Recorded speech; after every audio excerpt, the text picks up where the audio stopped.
what advice do you have for people who are currently doubting themselves? Right? Because that's a common thing. We all go through moments of that where we're just struggling and we can't seem to figure it out and we have doubts. What would you say to them? You got to trust yourself because you're better than you think you are. And we're our own worst critic. And if you just trust yourself and go with that instinct, and then it's that getting out of your own way and allowing yourself to start small. Don't be afraid of starting small, but also know that it's like you and I talked earlier about public speaking. As many years as I've been doing it, I get scared to death before I get on stage still. And that's okay. And you just need to be okay with being scared. Do it anyway.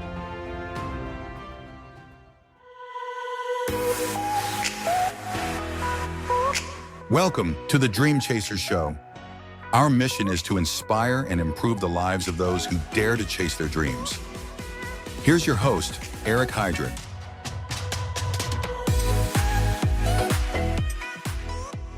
Hey guys, welcome back to the Dream Chaser Show, where our mission is to inspire and improve the lives of those who dare to chase their dreams.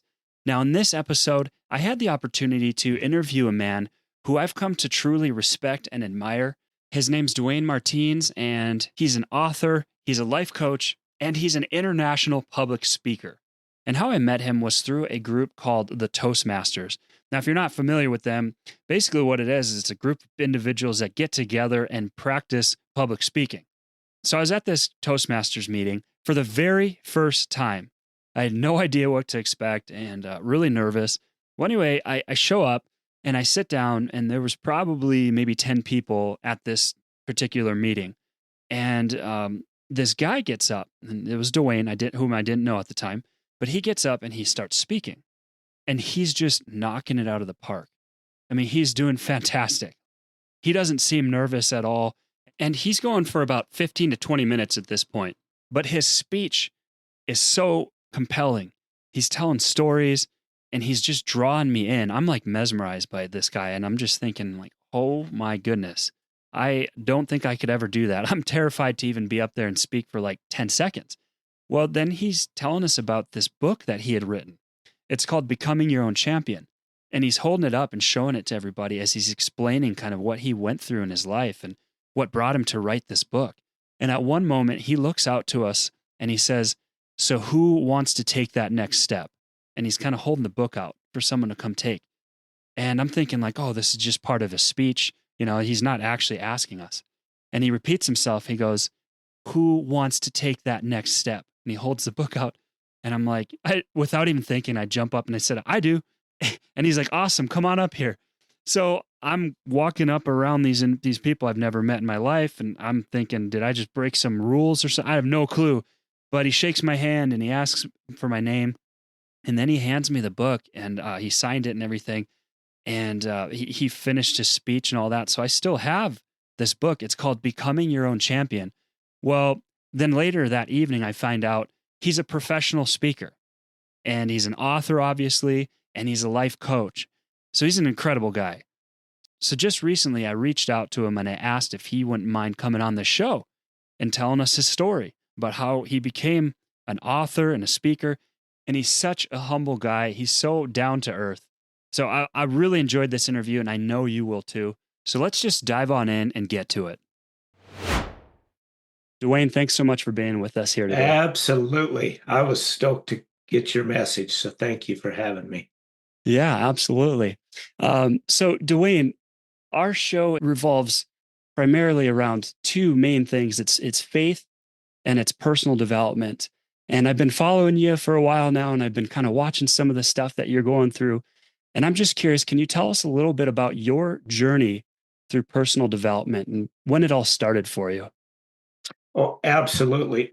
So I used to live in Yellowstone Park, work out in Montana, and I was in college at Montana State University. And I never knew in school how to study, how to be a good student, any of that. And when I got to Montana State, I found a room that they had there, and it was called the Peak Performance Center. Mm. And it was no bigger than my office here, which is pretty small, but it was chocked full of back then cassette tapes, if anyone remembers what a cassette tape is, chocked full of cassette programs from some of the greatest minds that ever lived. And that's where I really got into personal growth, personal development was I turned my car into what Zig Ziglar coined the phrase of automobile university. Yeah. And I started listening to those tapes as I was driving. And as I was driving and listening to the tapes were driving me and they were taking me to a new place and they opened my mind to what was possible out there. And I used to have a box that would have 100 cassette tapes in it.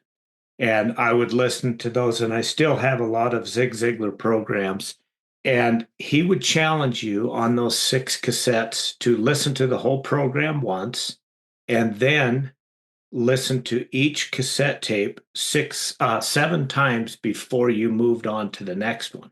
Oh. And I'm like, well, I'm out here driving 208 miles a day. I have the time. I was naive enough to push play. And I just it just became a part of me of loving that whole personal growth. Mm. And that travel time, that was for your job primarily, right? You were driving Correct. a lot for work. Correct. Yeah. So in essence, if I'm hearing this right, because it's kind of similar to what I've gone through in the past, was we have a lot of this time where we're driving, where we're either commuting or sitting on our butts, right? Not doing much. Yes. Yes. And it's perfect time for that growth to Oh my learn new gosh. things. I love it. Now, of course, we have podcasts. Most vehicles don't even have a Yeah. cassette or CD player in them. Right. So I hammer podcasts and audiobooks, just listening to them constantly when I'm at the Y. I try to get something good in me every day if I can. And it is so easy to listen to an audiobook. You can get 4 or 5 chapters in when you drive from here to Rapid City, which is an hour away. And then I can hear them many times. Like most of the audiobooks I have in Audible, I've listened to at least a half a dozen times. Oh yeah. And then it finally sinks in after I hear it that many times. So Yeah. Right. I love that opportunity to grow like that. We humans, we're hard-headed. We create Yes. habits of thinking and habits of doing. And you have to hear and see and do things several times before it Oh creates a my. new pathway of thinking. So, Absolutely. And that's why Ziegler went to challenge you to listen to each CD 7 times because then it became a part of you and you could internalize it. mm, And so I loved that that's method. phenomenal. Yeah. Scripture talks about how the word is God and God is the word. And I know that in scripture, no word is wasted. There's nothing written in there that doesn't mean something. So it's very powerful, the word. And when you're able to listen to a book or an audio from the authentic author, Mm, they'll emphasize certain words. They'll yes. re-say it. They'll re-say a sentence 3 times slower each time till it sinks because the word is powerful. Versus if you're just reading the book, you might just skip through it just because you're Skip trying to through get in a that. hurry. Oh, Yeah, you're right, Eric. powerful. Absolutely.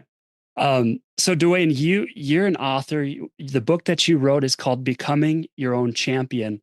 Mhm. And I'm curious, what inspired you to write that book? Whoa, wow. Thank you for this. Hopefully I can make it through without my eyes leaking because it it was a dream of mine to after all of those years since the mid 1980s when I started this personal growth path. I always just had that little thing in my heart saying maybe someday someone will be listening to me or reading my book or hearing me speak. But Eric, I didn't know how to do any of that. I tell people all the time, if you knew me, you would know I was the last person that you thought ever would have, could have, or should have written a Mm, book. And I believe it's a God thing. It's all God inspired because I went to a seminar in Rapid City. It's called Days of Excellence. They've done it for 11 or 12 years now. One of the speakers there was named Patrick Snow. And he wasn't there for this reason, but while he stood on stage, he said that if you've ever had the dream to write a book, and if you've ever wanted to write a book, he said, I'll coach you through the process. And there was just enough of a connection between him and I because I was a Montana kid and he talked about going to the University of Montana for a year or a semester or something. And I thought that was enough connection for me to know this guy was real. I've Oh man. visited with him after his seminar and we talked on the phone for 90 minutes and I just trusted the process that he could take me through. And so I brought him on as a coach, and we coached every single week.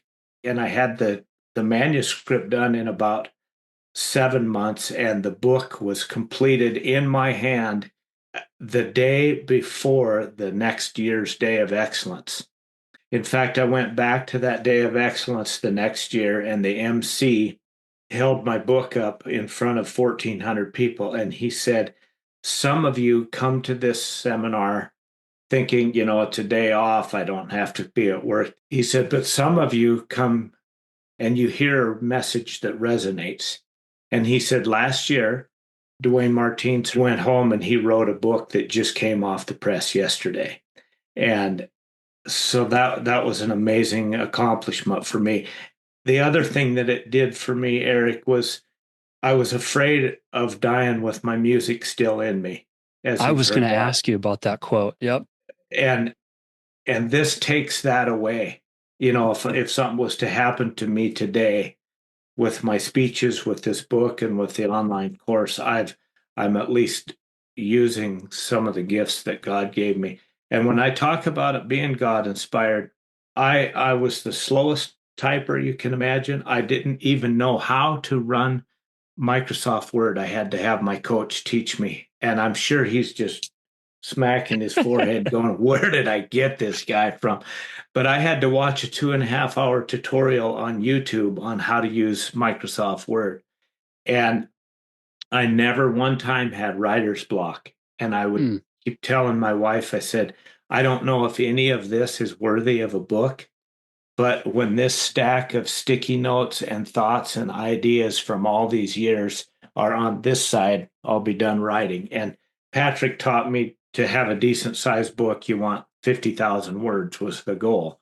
And I remember running up the stairs and announcing to my family that I just hit 50,004 words. Wow. And but I wasn't finished yet, and the book ended up being over 70,000 words. And I told Nancy, I said, I'll let the editors decide what's worthy. And they cut about 18,000 words out, and so it was just a phenomenal process. So in the book, I tell people, and I really, really mean this, that if I can do this, you could do it better, faster, and more efficient than I did because you're so far ahead of the curve.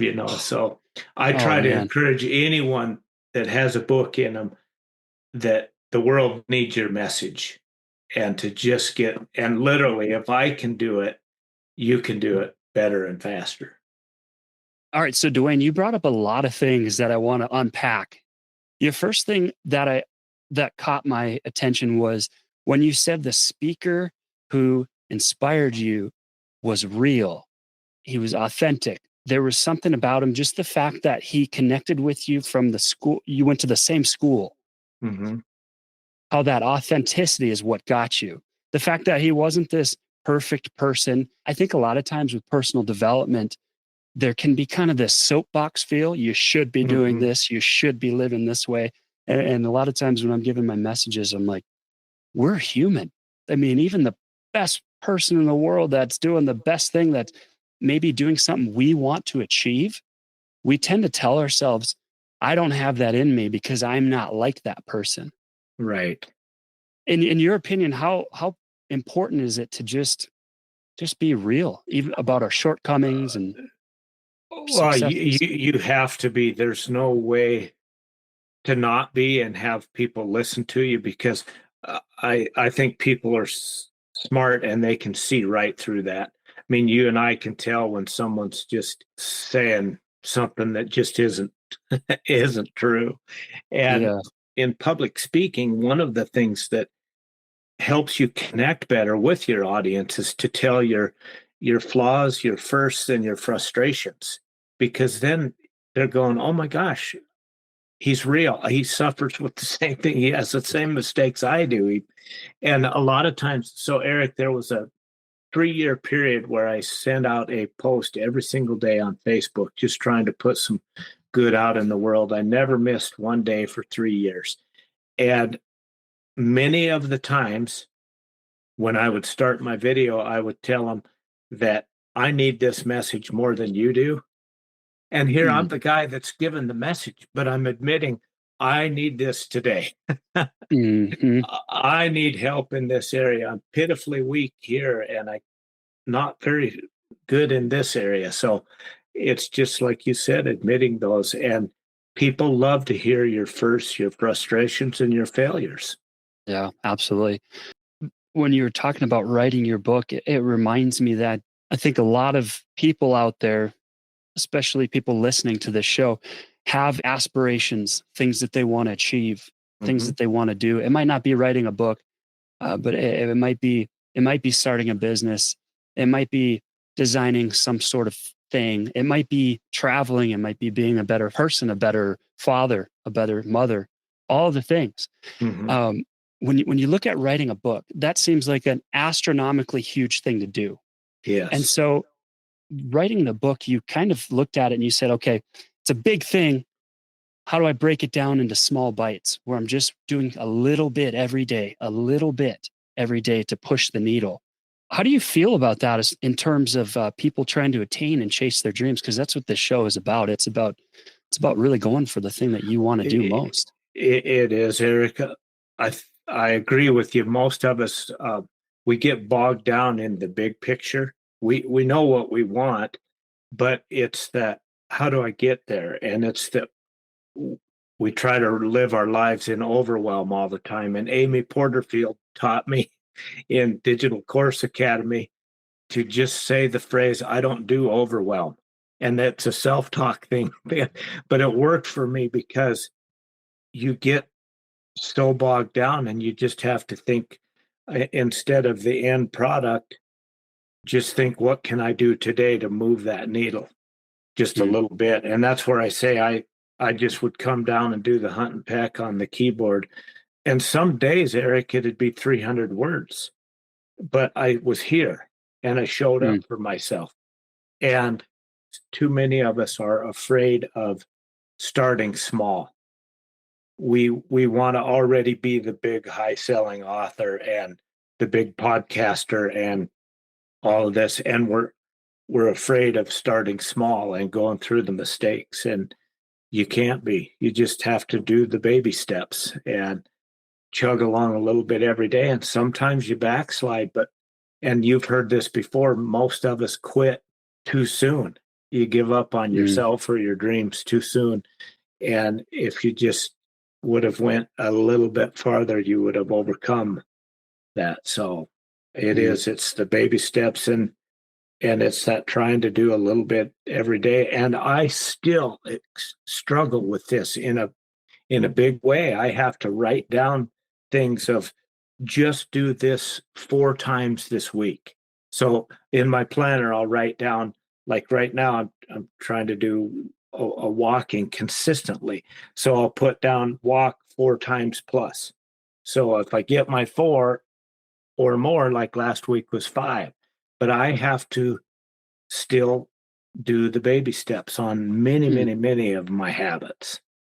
Oh, that's perfect. I mean, I was even thinking as you're talking about that, how you mentioned we tend to overload. I think Mhm. I look at time sometimes as this like container. Nature doesn't really allow for a vacuum. That container will be full, right? If you just Mhm. picture a cup, it's always going to be full. Even when it starts to empty, it fills back up, right? So if you Yeah. have, let's say you got an hour every night before bed, that will fill up with something, even if it's Yes. just junk, even if it's Yes. TV, a video game, it fills. Yeah. Eric, I So, always say to people that if you don't control your time, someone else will. And that's how your cup gets full. Yeah. And we're all busy. Yeah, I say, even if we're watching TV, we're busy, and that's the junk that your cup fills up with. Yeah, absolutely. And I think too, like as doers, I don't know if we're all type A, but the people that really are trying to fulfill something and chase their dream, chase their aspiration, they're doers. And they find this, it's called Superman syndrome. I don't know if you've ever heard that, but I can do everything. Right. I can tackle it all. And eventually I think we get to a place where it's like, man, we can't always do it all. Sometimes we need a little bit of a break.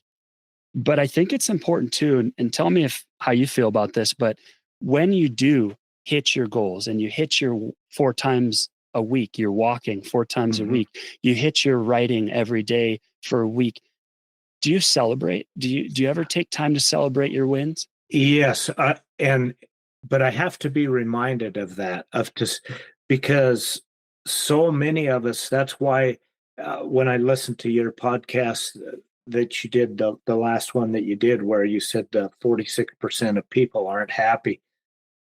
I believe that that's because we're always striving for these things.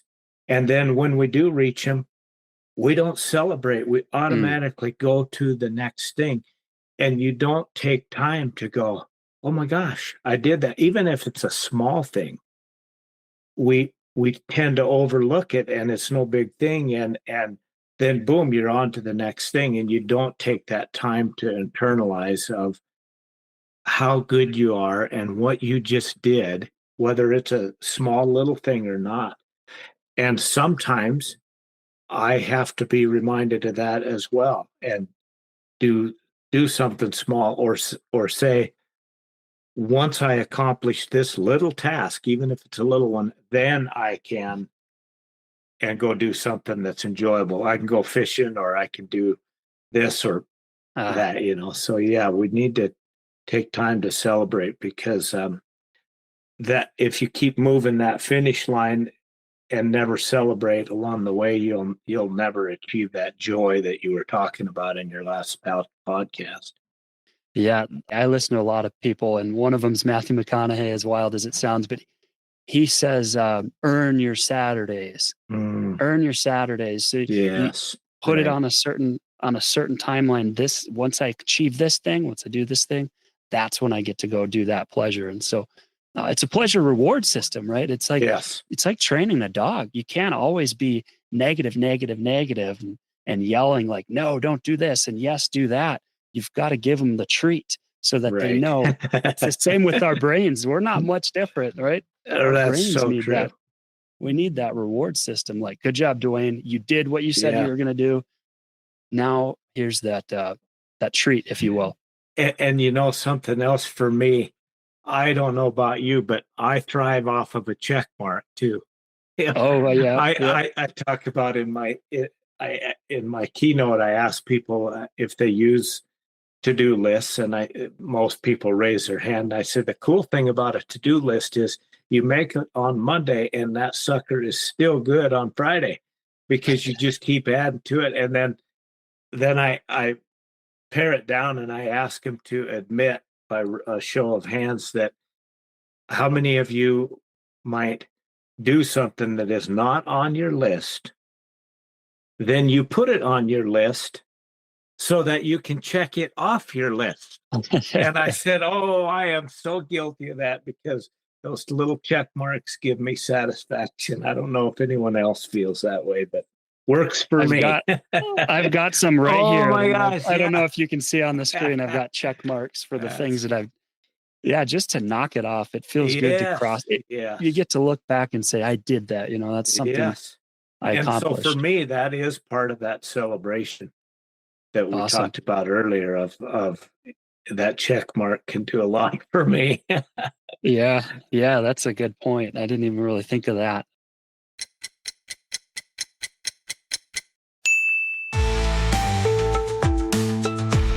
This is the Brain Teaser segment, where we put your thinking skills to the test and challenge your mind with puzzles and riddles. So grab your thinking cap and let's go.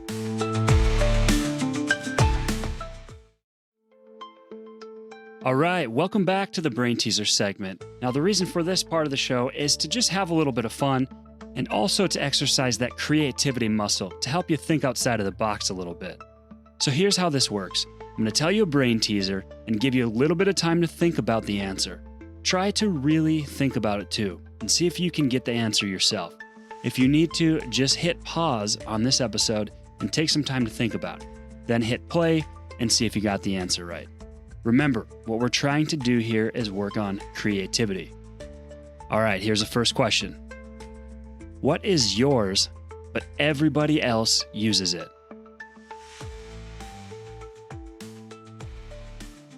What is yours, but everybody else uses it? Here comes the answer. Your name. All right, next question. What has a lot of keys, but can't open a lock?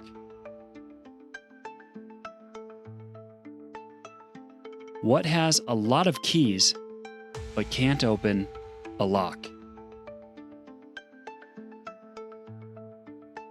Here comes the answer. A piano. All right, last question, and this one's a little bit different. A cowboy rides into town on Friday. He stays for 2 nights and then leaves on Friday. How is this possible? A cowboy rides into town on Friday, stays for 2 nights, and leaves on Friday. How is this possible? Here comes the answer. The horse's name is Friday. I know that one's a little bit tricky. That's the end of the questions. Hopefully you had a little bit of fun, and if you didn't quite get any of them, that's all right, because we're going to try again on the next episode. Let's get back to the message.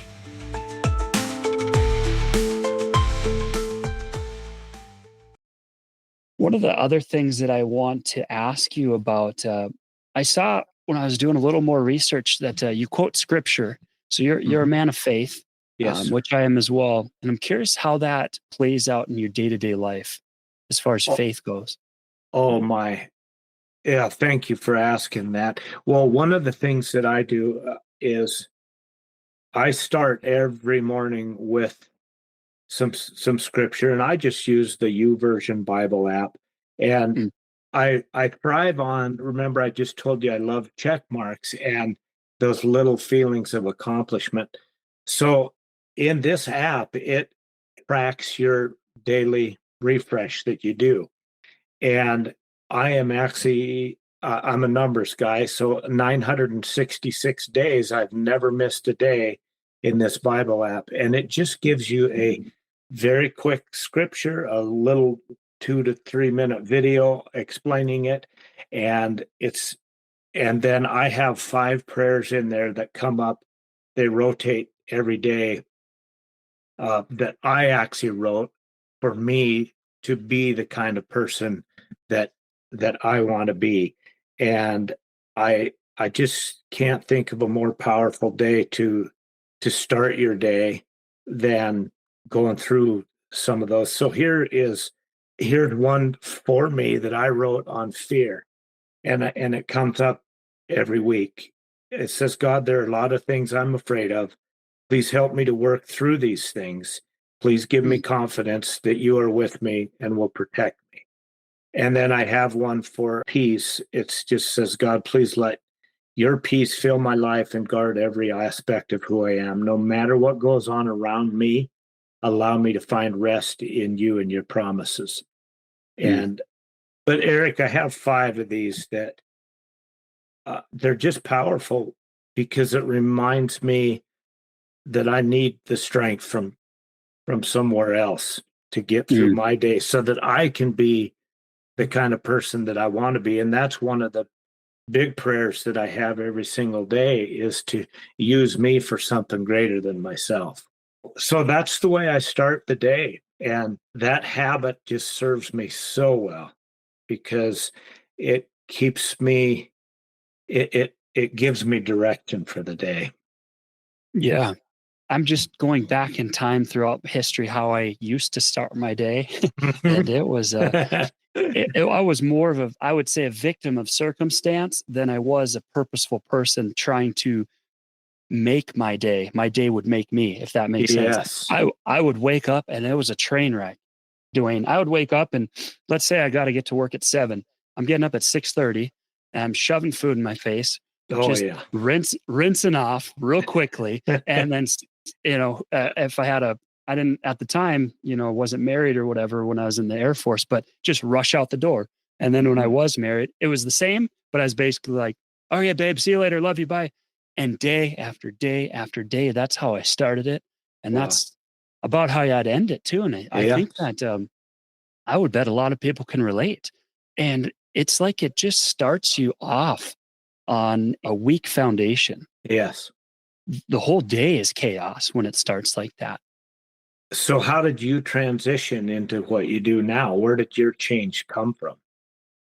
That's a good question. And it came from starting to read the scripture every morning, starting what I call a new path or a new habit of the mind. As you know, we first make our habits and then our habits make us. Mm-hmm. And so I had this it was a poor habit of waking up late, rushing through the day, getting to work and repeat. But it started when I started to really go into this personal development. And I found that we're influenced by everything we look at. Mm-hmm. And so that means TV, that means social media, all of these things. And I was finding, man, there's so much conflicting things that are confusing. The news says this, social media says this, all the opinions of everybody are conflicting and fighting. And I was like, man, there's got to be some truth somewhere. And I only find it in scripture. Yes. It's the only place I can find real, authentic truth about how we can live to be peaceful and purposeful. Yeah. Wow. Good for you. What a find, huh? Oh man, right? It was there all along. We had these big dusty Bible, the big old, like I've always known about it, just never cracked it. Yeah. Same. Never opened it. Yeah. So one of the other ones I read every day, it says, I know nothing's impossible for you, but sometimes I struggle to believe it. Please help my unbelief. Do impossible things in the world around me and use me in the process. Give me the courage to boldly ask you for what I need and to trust you as I wait for you to answer me. Strengthen my faith by showing how you make impossible things possible. And yeah, it's powerful, Eric. I'm glad you stumbled onto that. Yeah. And as like we talked about earlier, it doesn't mean that we're perfect. Oh gosh, no. We're far from it, but I think it's a good step in the right direction. Yes. To bring peace in our lives. Absolutely. All right. So I want to know a little bit about your experience on the road to entrepreneurship and any sort of advice that you might have for listeners who are thinking of going that route. You told me that prior to this, you were driving a lot for a company. Mm-hmm. And can you explain what that was like for you to jump ship from your job to go into entrepreneurship? Yes, actually, that was God inspired as well.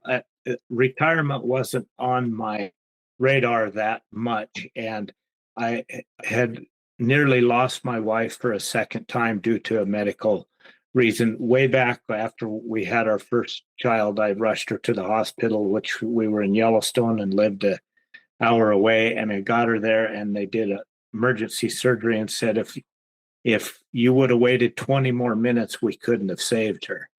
Well, then fast forward to 4 years ago, she had retired from federal law enforcement and she had a major back surgery during COVID. The back surgery was a smashing success, but she developed a pulmonary embolism in her heart, and that usually kills you on the spot. And she made it through that in 7 days. And I joked with her. I said, it's no dang wonder why I'm bald. I said, you quit trying to check out on me. Yeah. So what I did was, that was really the drive to leave my work. And I had already the book was already written. I hadn't done a course yet. my public speaking business still isn't as often as I would like it to be. And Eric, to be honest with you, there's sometimes I get too comfortable where I'm at because we do have income coming in. It's sometimes harder for me to strive when I know, well, I struggle with the same things everyone else does. I would rather be doing this than sitting down here creating my membership that I was telling you about, or getting ready. I need to get ready to relaunch my course, Living Your Greatest Life Possible, in January. And it's still a struggle for me. That's where I have to take the baby steps of just do this today. And then what normally happens for me is once I get in motion towards doing that, working towards that goal, well, then it's easy to turn that 15 to 20 minutes into 45 minutes to an hour, and you're working longer. So I still struggle with that entrepreneurship. And here's my biggest struggle. In all honesty, I don't think of it often enough as a business. I think of it more as a hobby where, I'll get to that. Where if I had to go to work for me every single day and knew that my job was on the line, then I think I'd get more, okay, I got to get this done or I'm going to fire me. So that's where I struggle with that of sometimes I'll even write down. I do a lot of journaling and a lot of daily prompts and a lot of affirmations. And I'm like, just quit thinking of this as a hobby and turn it into a business and just do a little bit every day. The accountability, that's huge, huge.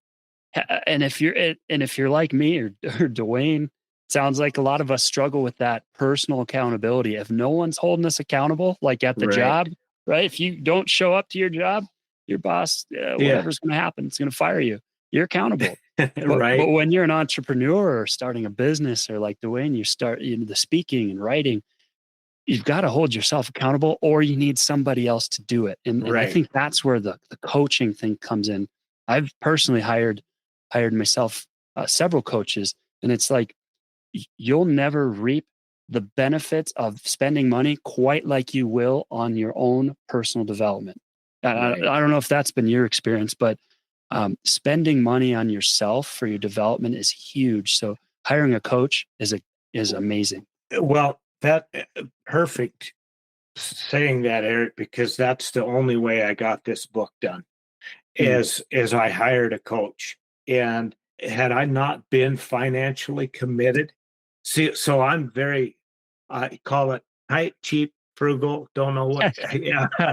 But when I was financially committed, and it was a lot of money to hire Patrick, to me it was, to some it wouldn't be.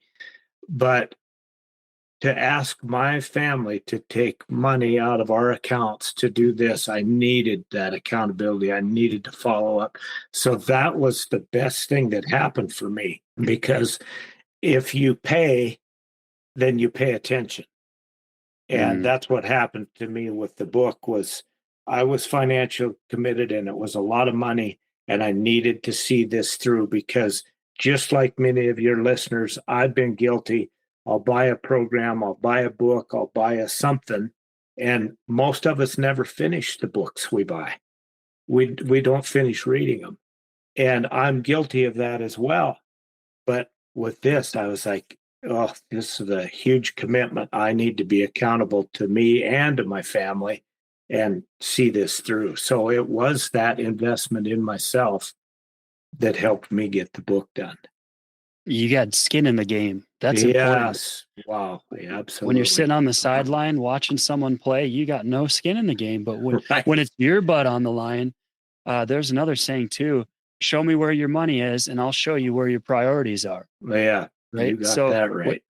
When your money's in the game, that's when you're in the game. And that's why I got my online course done. I purchased Amy Porterfield's Digital Course Academy. And again, Eric, to me, in my world, it was a lot of money. And I'm like, I I got to see this through. I got to finish this. And I did. And when I look back at that, I'm like, I don't know how I did that, because so much of that tech and everything is so over my head. But just did the work a little bit every day.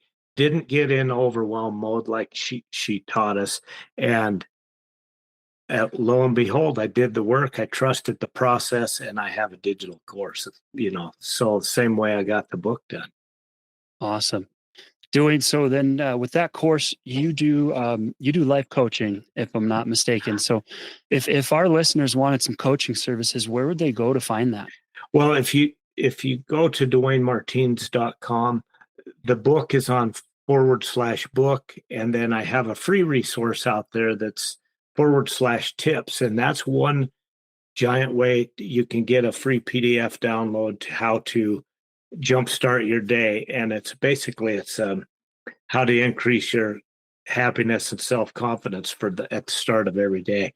But just reach out to me or direct message me on social media. I do have a coaching program. So my low tier would be the book. It's $15. You can get it from me, where I'll sign it for you, or Amazon. Then the course, that's my mid tier. And then the coaching would be the higher tier. So I don't do many coaching people a year, because it takes quite a while. Yes. Okay, that makes sense. I want to go back to your book real quick, called Becoming Your Own Champion, because it reminded me of something that I heard a while back. It says, if you want more in your life, you need to become more. And I think it's important to know it's okay to want more. In fact, Absolutely. It's good. It's a good thing to aspire, but it comes with action. And a good piece of action is get that book and get started on changing your thank life. you. And I always tell people it's better to be green and growing than to be ripe and rotten. And, and I'm sure that's a Ziegler thing. I mean, that guy has shaped my life to who I am. But I'd love for people to read the book. And I do have a lot of very positive reviews. There's people that know me said it's like me sitting on their shoulder listening to me talk. They got a little Duane on their shoulder. Yeah, I did tell the editor, I said, you got to keep me in the book. So yeah. The personality, that's huge.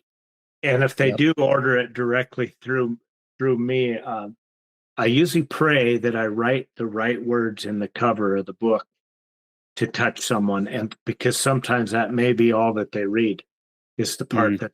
And I've had some very wonderful success stories on just what was written in the front cover, and at a time or two I've had people call me and say, what did you write? Because she called in tears about something that you said. So a lot of times, like I was just at a speaking event in Madison, Wisconsin, and I signed some books there. And one of the people who received one of my free books last year was at that event, and he read the cover of what I wrote in the book to him. So I know that's God inspired as well. I just pray for whoever I'm sending it to make a difference for them.